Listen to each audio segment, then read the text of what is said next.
saya pada hari ini ialah rakan saya iaitu Aina. Terima kasih Aina kerana sudi meluangkan masa untuk bersama-sama dalam sesi Google Meet pada hari ini. Jadi sebelum tu, boleh tak saya nak kamu perkenalkan diri dulu? Baiklah, nama saya adalah Aina seperti yang disebut oleh saudari Rehana tadi. Saya adalah student kejururawatan yang belajar di Institut Nilai Universiti. Baiklah, terima kasih. Jadi pada hari ini saya ingin berkongsikan tentang hasil tugasan yang telah saya siapkan berkaitan Guru Bitara Nadi Negara, Transformasi Digital dan RPM 2026-2035. Jadi sebelum itu, saya menghasilkan tugasan ini, saya telah mencari maklumat daripada berbagai sumber yang sahih seperti berita harian, berita RTM, Dewan Masyarakat, laman web Dr. Radin, Jurnal Universiti Utara Malaysia, YouTube dan juga Facebook. Saya tidak bergantung kepada satu sumber sahaja kerana saya ingin mendapatkan maklumat yang lebih lengkap dan tepat. Selepas itu, saya menyusun semua maklumat tersebut menggunakan peta iThink supaya isi yang banyak menjadi lebih sistematik, mudah difahami dan menarik untuk dipersembahkan.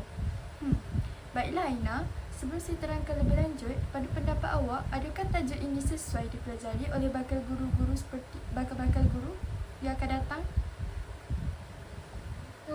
Saya rasa sangat setuju kerana sebagai seorang guru ataupun seorang yang bakal menjadi guru, perlulah celik dan tahu tentang perkembangan dan pembangunan tentang sistem pendidikan di negara kita.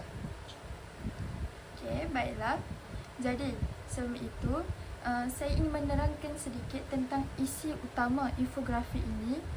Maksud saya sebelum saya menerangkan isi utama infografi ini, jadi di sini saya ingin berkongsi sedikit maklumat tentang kaedah membuat nota. Kaedah membuat nota. Sekejap ya, saya tengah tunggu buka. Okey. Kaedah membuat nota yang saya gunakan semasa menyiapkan tugasan ini.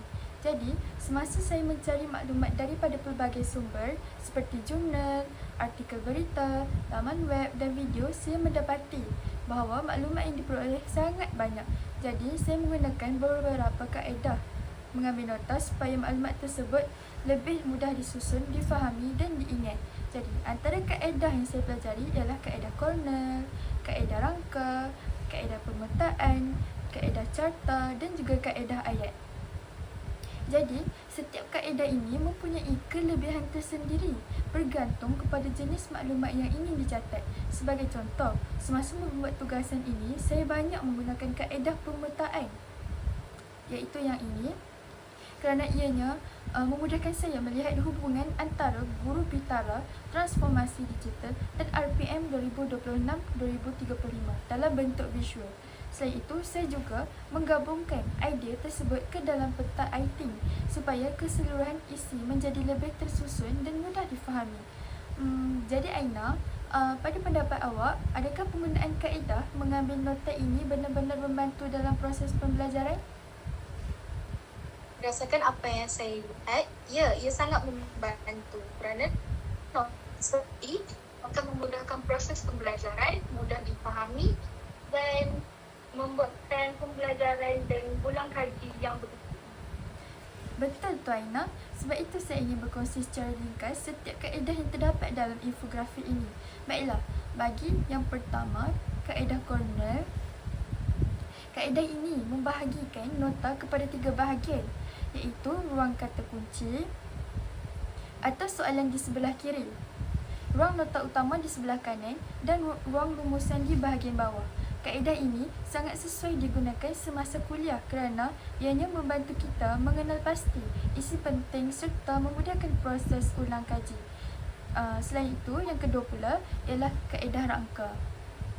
Kaedah rangka ini, maklumat disusun mengikut turutan daripada isi utama kepada isi sokongan menggunakan nombor, huruf atau simbol. Susunan yang berhierarki ini menjadikan nota lebih sistematik dan yang mudah untuk difahami, terutamanya bagi topik yang mempunyai banyak fakta. Seterusnya, kita pergi ke kaedah yang ketiga, iaitu kaedah pemetaan, yang di mana kaedah ini menggunakan peta minda atau rajah untuk menunjukkan hubungan hubungan antara idea utama dengan idea-idea kecil. Jadi penggunaan warna, simbol dan cabang membantu kita memahami konsep dengan lebih jelas serta meningkatkan daya ingatan. Yang seterusnya, yang keempat pula iaitu kaedah carta, yang di mana kaedah ini menyusun maklumat dalam bentuk jadual atau carta yang sangat sesuai digunakan untuk membandingkan fakta, mengenal pasti persamaan dan perbezaan serta mengelaskan maklumat mengikut kategori tertentu. Iaitu seterusnya kita pergi ke akhir sekali, iaitu kaedah ayat atau sentence method, iaitu yang di mana kaedah ini dilakukan dengan mencatat setiap isi penting dalam bentuk ayat yang ringkas mengikut urutan penerangan. Kaedah ini sesuai digunakan apabila pensyarah menyampaikan maklumat secara berterusan kerana isi dapat direkodkan dengan cepat. Jadi, pada pendapat saya, setiap kaedah ini mempunyai kelebihan masing-masing. Pemilihan kaedah bergantung kepada jenis tugasan dan cara pembelajaran seseorang.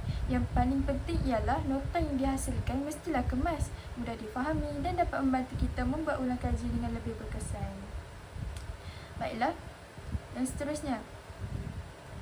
Jadi, seterusnya kita akan pergi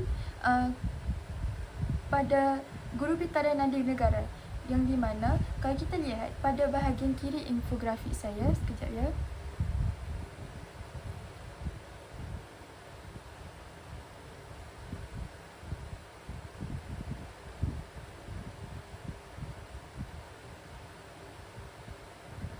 Baiklah, di sini. Jadi, berdasarkan maklumat yang saya kumpulkan, guru bitara ini ialah guru yang menjadi nadi utama dalam menggerakkan sistem pendidikan negara. Seterusnya, guru bukan sekadar menyampaikan ilmu, malah berperanan membentuk sasiah, akhlak dan jati diri murid. Selain itu, guru juga perlu menjadi contoh tauladan kepada murid dan masyarakat. Saya turut menyeraikan beberapa peranan guru, antaranya ialah melahirkan model insan yang berilmu dan berakhlak mulia, membentuk karakter murid, menjadi pemudah cara dalam pembelajaran abad ke-21 serta membimbing murid menguasai kemahiran yang diperlukan pada masa hadapan. Guru juga memainkan peranan penting dalam menyemai semangat patriotisme dan perpaduan. Seterusnya, saya memasukkan ciri-ciri guru bitara. Pada pendapat saya, seorang guru yang baik perlu sentiasa meningkatkan ilmu pengetahuan, bersikap kreatif dan inovatif, celik teknologi serta mempunyai integriti yang tinggi. Dalam dunia pendidikan yang sentiasa berubah, guru juga perlu mengamalkan pembelajaran sepanjang hayat supaya tidak ketinggalan. Namun begitu, menjadi guru bitara bukanlah sesuatu yang mudah. Guru kini berhadapan dengan pelbagai cabaran seperti perkembangan teknologi yang sangat pesat, beban tugas semakin kompleks serta keperluan memenuhi keperluan murid yang pelbagai. Jadi Aina, saya nak tahu juga pendapat awak. Daripada semua ciri yang saya nyatakan tadi, yang mana satu paling penting bagi seorang guru pada masa kini? Bagi saya, ciri yang paling penting ialah guru perlu selit teknologi kerana pembelajaran sekarang banyak menggunakan teknologi digital. Baiklah, jadi akhir sekali saya ingin mengaitkan semua perkara ini dengan RPM 2026-2035, yang di mana daripada maklumat yang saya peroleh, RPM 2026-2035 merupakan hala tuju baharu pendidikan negara yang bertujuan membina sistem pendidikan bertaraf dunia serta melahirkan insan yang seimbang dari segi akademik, sasiah dan nilai. Jadi, saya juga ingin memasukkan 5 tumpuan utama RPM, iaitu meningkatkan mutu pendidikan, memastikan akses dan equity kepada semua murid, memperkukuh ketersediaan sumber dan kecekapan, mewujudkan sistem pendidikan yang lebih fleksibel serta memastikan kemampanan pendidikan. Jadi, pada pendapat saya, ketiga-tiga tajuk yang saya pilih ini saling berkait. Guru bitara merupakan pemacu utama kepada pendidikan, transformasi digital pula menjadi medium untuk meningkatkan kebersamaan PDP, manakala RPM 2026-2035 menjadi panduan kepada pembangunan sistem pendidikan negara pada masa hadapan. Jadi Aina, secara keseluruhannya, apa pandangan awak terhadap infografik yang saya hasilkan ini?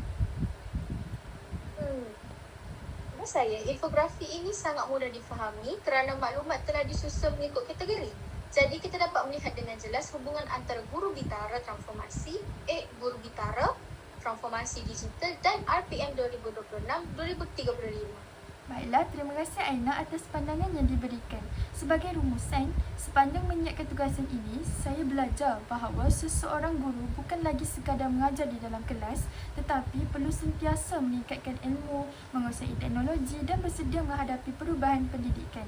Saya juga mendapati bahawa penggunaan peta iThink sangat membantu kerana maklumat yang diperoleh daripada jurnal, artikel berita, YouTube, Facebook dan laman web dapat disusun dengan lebih teratur dan mudah difahami.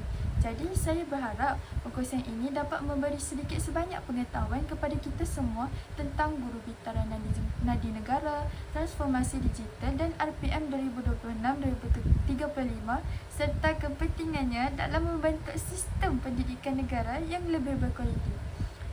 Sekali lagi, saya ingin berterima kasih kepada Aina kerana sudi berkongsi pandangan bersama saya pada hari ini. Terima kasih. Sama-sama. Sama-sama. Terima kasih. I just had to let you know you're